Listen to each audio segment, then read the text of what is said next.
శుభోదయం ప్రియమిత్రులారా, ఈ ఉదయకాల దైవ ధ్యానమునకు స్వాగతం. దేవుని పరిశుద్ధ వాక్య భాగములో నుండి యాకోబు పత్రిక 4వ అధ్యాయము 11వ వచనాన్ని చదువుకుని దేవుని వాక్యమును ధ్యానము చేద్దాం. సహోదరులారా, ఒకనికి విరోధముగా ఒకడు మాట్లాడకుడి. దేవుడి లేఖన భాగమును మన వినికిడిలో ఆశీర్వదించునుగాక. ఆమేన్.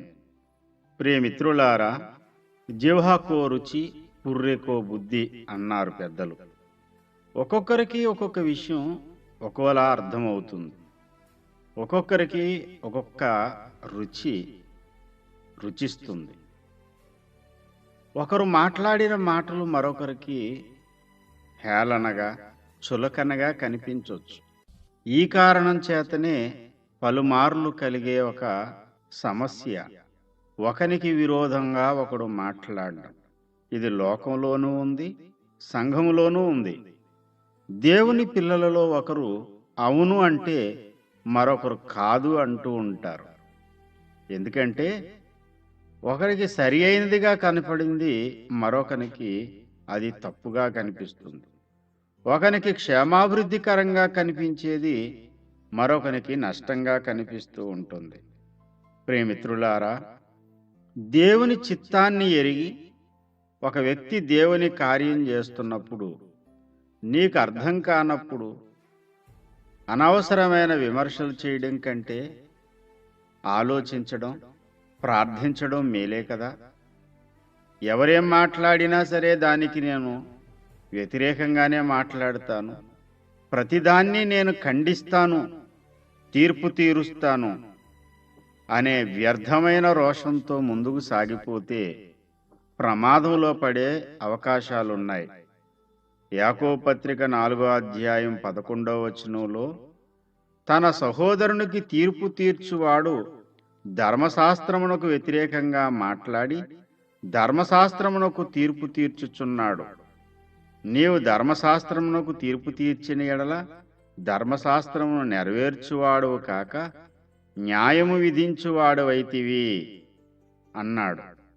ధర్మశాస్త్రాన్ని నెరవేర్చేవారుగా ఉండాలి, దేవుని శాసనానికి లోబడేవారుగా ఉండాలి. మనకు దేవుడు స్వాతంత్రం ఇచ్చాడు. అయినా దేవునికి మనల్ని మనం అప్పచెప్పుకుని దేవుడు చెప్పిన మాటకు విధేయులం కావాలి. తీర్పు తీర్చేవాడు ధర్మశాస్త్రాన్ని నెరవేర్చడు అంటున్నాడు. అనవసరమైన తీర్పులు తీర్చొద్దు. అవసరమైన తీర్పు ఎలాగా తీర్చాలి, తీర్పు తీర్చండి అని ప్రభు చెప్పాడు.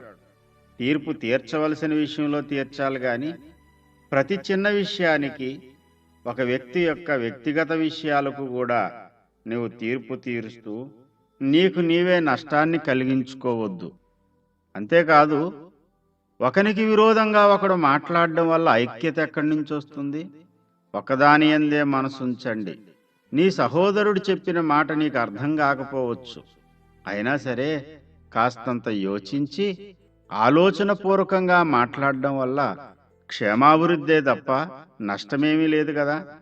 ప్రియమిత్రులారా, సహోదరులారా, మీరు తీర్పు పొందకుండు నిమిత్తము ఒకని మీదనొకడు సనగకుడి. ఇదిగో న్యాయాధిపతి వాకట నిలిచి ఉన్నాడు అంటాడు. ఇదే యాకోబు పత్రిక 4వ అధ్యాయము 9వ వచనం. సహోదరులకు వ్యతిరేకంగా తీర్పు తీర్చడం, వారి మీద సనగడం, ఈ రెండూ మనకు నష్టమే. సహవాసము, ప్రేమను కొనసాగించుకోవడానికి సహోదర ప్రేమ కలిగి క్రీస్తు నియమాన్ని కొనసాగించుకుంటూ ఐక్యత కలిగి ముందుకు సాగిపోదాం. ఒకనికి విరోధంగా ఒకడు మాట్లాడడం మానేద్దాం. ఒకని మీద ఒకడు సనగడం మనం విడిచిపెడదాం. సనుగులు, సంశయాలు మాని సహోదర ప్రేమతో దేవుని రాజ్య వ్యాప్తి కొరకు సాగిపోదాం. అట్టి కృప పరిశుద్ధాత్మ దేవుడు మనందరికీ సమృద్ధిగా అనుగ్రహించునుగాక. ఆమేన్.